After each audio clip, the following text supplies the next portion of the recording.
Hello, कसे आहात तुम्ही? आज आहे भूटानचा दुसरा दिवस, दुसरा म्हणजे पार्ट 2 व्हिडिओचा. तर आम्ही भरपूर ठिकाणी फिरलो. जिथे जिथे शक्य झालं तिथे ते मी थोडं शूट करण्याचा प्रयत्न केला. आणि एका ठिकाणी आम्हाला जायचं होतं, तर तिथे थोडं लँडस्केप झालं असल्यामुळे आम्हाला वेळ झाला. तर आम्ही आलो आहे एका ठिकाणी, तिथून चक्क हिमालय दिसतो. इथे वरती गेल्यावर हिमालयाचे दर्शन होतात, त्यामुळे इथे खूप जास्त गर्दी असतं बघण्यासाठी. आणि ठिकाण पण एवढं सुरेख आणि एवढं सुंदर की मला तर खूपच आवडलं. भरपूर वेळ आम्ही इथे रमलो आणि छान वाटलं. ते बघा, लास्टमध्ये जे व्हाईट व्हाईट दिसतं ते हिमालय आहे. हा बऱ्याचदा दिसत नाही. लकीली वेदर क्लिअर असल्यामुळे आम्हाला हे दिसलं आहे. नाही तर एनी टाईम इथे फॉग असतो, खूप कमी टाईम ऊन असतं आणि लकीली ते दिसून जातं. व्ह्यू एवढा छान, एवढे फोटोज आणि छान व्हिडिओज आणि बऱ्याच वेळ इथे रमलो आम्ही. भरपूर वेळ आम्ही इथे छान रमलो आणि खूप छान वाटलं. आमच्यासोबत जे गाईड होते त्यांनी सांगितलं, त्यांनी पण फोटो शूट केले, कारण की ते म्हणाला आम्हाला पण बऱ्याचदा लकीली दिसतं म्हणे एखाद्या वेळेस. इथून त्यांचं गाव होतं समोर आणि बर्फाच्या म्हटलं विंटरमध्ये इथे सगळा बर्फ असतो आणि खूप छान वाटलं. मला हे ठिकाण खूप आवडलं. चक्क हिमालयाचे दर्शन आणि व्ह्यू पण खूप छान होता. मला तर असं वाटत होतं की तिथून निघावंच नाही. खरंच म्हणजे छान आहे. भूटान बघण्यासारखं आहे. कमी पैशामध्ये बजेट होतो जाण्याचा आणि खूप जास्त असा खर्च पण नाही. एक 5-6 दिवस लागते सगळे पॉईंट कव्हर करायला. मी जेवढे झाले शक्य तेवढे शूट केलं. बाकीचे काही सुटले माझे. पण छान. आम्ही निघालो इथून. बराच वेळ थांबलो, कारण की आम्हाला समोर पुन्हाकामध्ये जायचं होतं आणि इथे थांबलो बऱ्याच वेळ आणि निघालो. आणि इथेच खाली थोडं एक कॅफे आहे, छोटासा कॅफे आहे. एक हॉटेलसुद्धा आहे इथे राहण्यासाठी, कारण की बरेच टुरिझम येतात इथे आणि डिस्कवरीवाले वगैरे त्यांचं फोटोशूट व्हिडिओ शूट असतं बोलले. त्यामुळे इथे आहे छान कॅफे. छोटं मोठं आपल्याला काही पण असं स्नॅक्स वगैरे खायला भेटतं. आणि परत आम्ही निघालो समोर. तर समोर जाताना एक गंमत अशी आहे, एक छोटंसं गाव आहे, तिथे एक मंदिर आहे. त्या मंदिरात गेलो आम्ही आणि जाता जाता छान घरं लागले आम्हाला. मला तिथल्या घराच्या डिझाईन्स खूप आवडल्या. घराची बांधणी आणि त्याच्या ज्या विंडोज लावलेल्या होत्या त्या पण आवडल्या, कारण की प्रत्येकीच्या छान डिझाईन्स होती त्यांची जे आहे, त्यांची जे असतात ते. आणि तिथे त्या गावामध्ये पोचल्यावर खूप जास्त प्रमाणात शॉप्स होते. म्हणजे मी एवढे शॉप पेंटिंगचे कधीच नाही बघितले सोबत. म्हणजे मार्केटमध्ये शॉप असतातच, पण सोबत एवढे सगळे, कारण की इथली पेंटिंग जी आहे ही विशेष म्हणजे अशी आहे की मंडला आर्ट वगैरे आणि तिथली जे आहे संस्कृती त्यांचं ते सगळं दर्शवतात पेंटिंगच्या साहाय्याने. आणि खूप सुरेख पेंटिंग आणि विशेष म्हणजे हे कलर पण नॅचरल असतात. तिथे आम्ही जे एक पेंटर होते त्यांना विचारलं.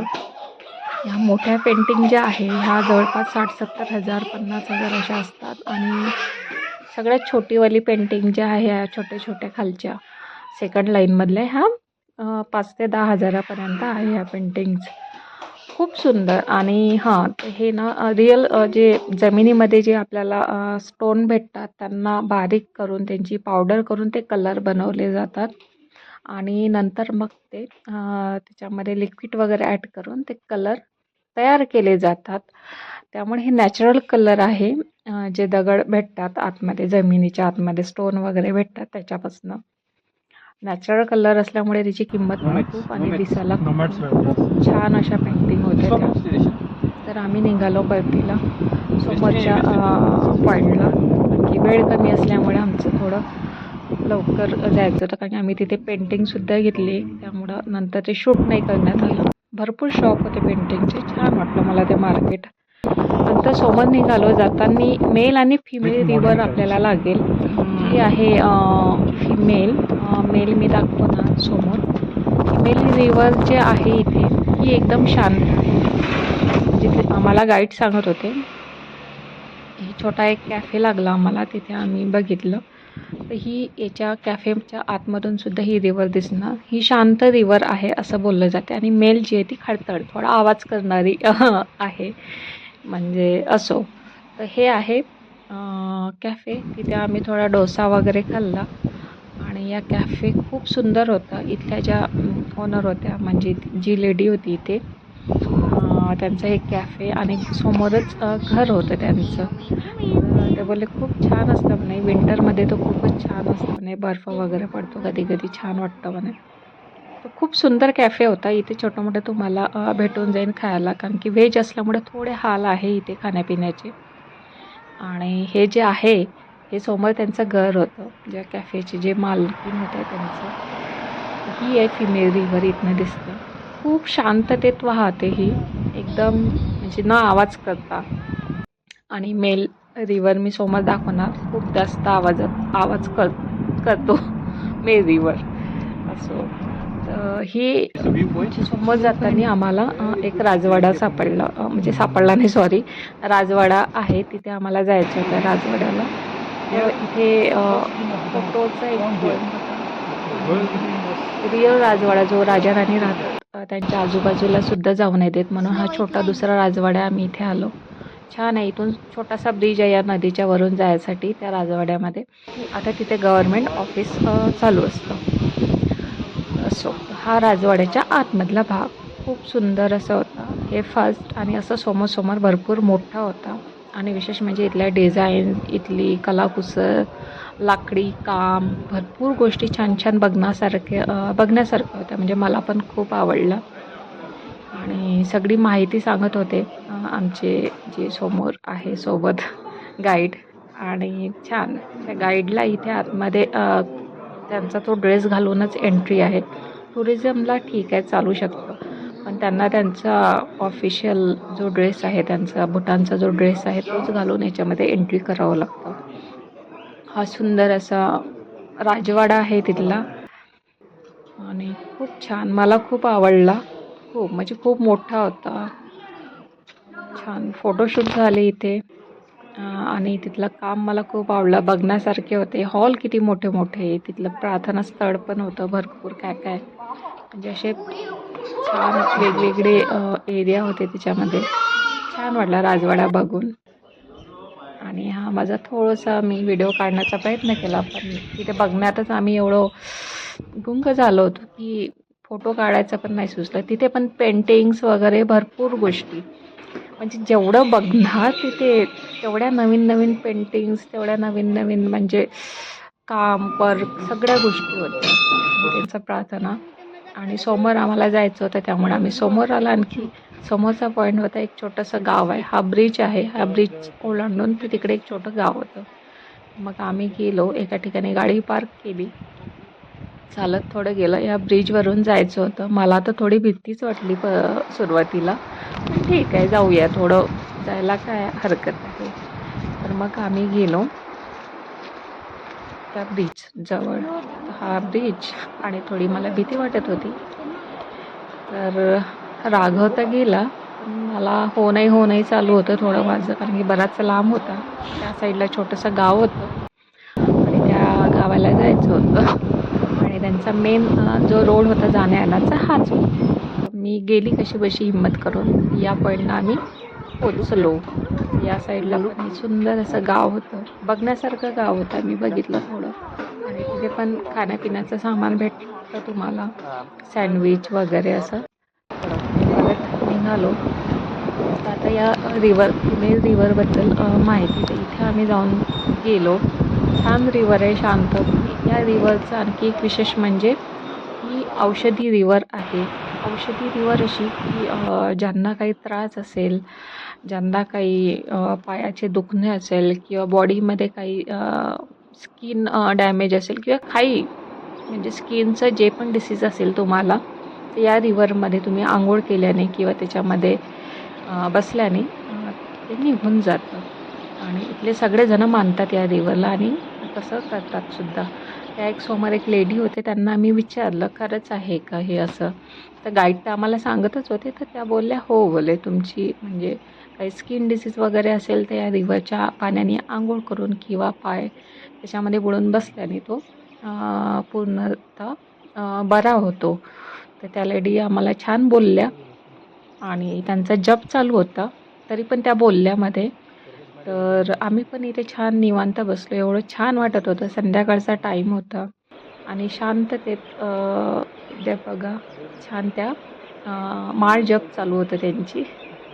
आणि त्यांचं पायाचं दुखणं होतं ते चालू होतं. म्हणजे बसून होते त्या नदीच्या आतमध्ये पाय टाकून. ते छान वाटलं. आम्ही पण इथे छान बराच वेळ बसलो. बरं वाटलं. आणि परत आम्हाला समोर जायचं होतं हॉटेलला. तर आम्ही हॉटेलला पोचलो आणि परत काही वेळातच वातावरण बघा कसं झालं. पूर्ण ढग क्लाउड सगळे आले होते. त्यामुळे थंडी पण एकदम वाढलेली. तर छान इथे एन्जॉय केला आम्ही. आणि इथे खाण्यापिण्याला थोडं बरं होतं. एक मराठी फॅमिली पण भेटली आम्हाला मुंबईची. भरपूर भेटले तसे. पण ती फॅमिली पण छान होती. तर इथे मी हे दाखवलं याच्यासाठी की इथल्या ज्या गोष्टी आहे कलाकुसर बघा प्रत्येक याच्यामध्ये डिझाईन, प्रत्येक याच्यामध्ये लाकडी काम हे कशाप्रकारे केलं जातं हे थोडंसं दाखवण्याचा प्रयत्न होत आहे. 2 सीटर सोफा होता आणि एक छोटा टेबल होता. परत आम्ही जाताना याच रोडने आम्हाला जायचं होतं परत. तर जाताना आम्हाला बघा पूर्ण आता फॉग होता आणि जेवढे टुरिझम वगैरे आले त्यांना बिलकुल हिमालयाचे दर्शन नाही झाले. तर जाताना आम्हाला लकीली भेटलं. आणि परत जाताना पूर्ण फॉग होता. परत जाताना आम्ही इथे काही थोडंफार खाल्लं आणि जास्त फॉग असल्यामुळे थोड्या वेळ थांबलो आम्ही. कारण की समोर परत ड्रायव्हर बोलला की रस्ता दिसेनासे होतो. थोडा एक फॉग अर्धा 1 घंटा जाऊ द्या आणि परत निघूया आपण. अशा प्रकारे आम्ही इथे एन्जॉय केलं फॉगमध्ये. आणि याला तर बघतच राहावं वाटत होतं कारण की खूप सुंदर असं हे होतं. परत आम्ही गेलो. पारोला जायचं होतं आम्हाला. जाताना जी मी मेल रिवर सांगितली ही आहे मेल रिवर. ही बघा एकदम खडतर आहे. सगळीकडे अशीच वाहते ही. शांत कधीच वाहत नाही. हे आमचे गाईड सांगत होते. तर अशा प्रकारे आम्ही निघालो आणि समोर चालून आणखी एक नदी दिसली आम्हाला आणि तिथे रिव्हरमध्ये आम्ही छान थोड्या वेळ उन्हामध्ये बसलो. थंडी खूप वाजत होती आणि छान वाटलं आम्हाला. इथे दगडफेक आमचं चालू होतं टाईमपास. थोडं कॉर्न वगैरे खाल्ला आणि उन्हामध्ये ॲपल खाल्ले. छान वाटलं. आमचे गाईड पण छान होते. त्यांनी छान गायडन्स केलं आम्हाला आणि एवढं क्लीन होतं हे पाणी. छान दिसत होते. खालचे दगड वगैरे खूप सुंदर दिसत होते. म्हणजे मला तर खूप मजा आली. असं वाटत होतं की इथेच बसून राहावं. रिव्हरच्या ठिकाणी तो छोटासा आवाज असा छान खडतर पाण्याचा आवाज ऐकत छान वाटत होतं. म्हणजे इथून निघावंसंच नव्हतं वाटत. तरी पण वेळेच्या अभावी आम्ही निघालो आणि आम्ही गेलो पारोला.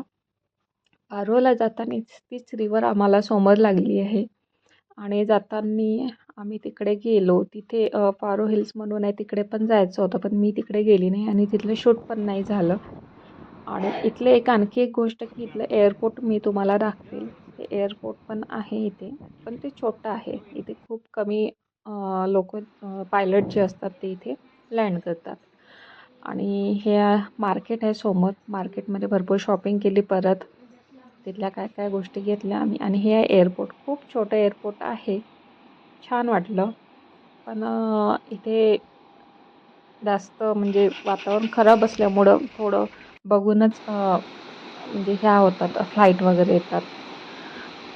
तर अशा प्रकारे आमचं पारोचं आणि भरपूर पॉईंट आहे. म्हणजे मी किती दाखवणार एवढ्याशा व्हिडिओमध्ये. असं झालं. परत एका ठिकाणी आम्ही गेलो रिव्हरच्या त्या साईडला एक छोटं मंदिर, प्रार्थना वगैरे स्थळ त्यांचं असं म्हटलं जाते असं काहीतरी. तिथे गेलो. तिथे पण छान वाटलं आम्हाला. तिथे पण एक छोटासा ब्रिज आणि त्या साईडला एक छोटंसं मंदिर वगैरे होतं. छान वाटलं तिथे जाऊन पण आम्हाला. रिव्हर होती त्यामुळे त्याचा आवाज तर खूपच. आणि हे आहे इथले राजा राणी आणि त्यांचे 2 मुलं. हे असे फोटो सगळे इकडे लागलेले आहे भूतानमध्ये. कुठे पण जाणार तुम्ही त्यांचे फोटो आहे.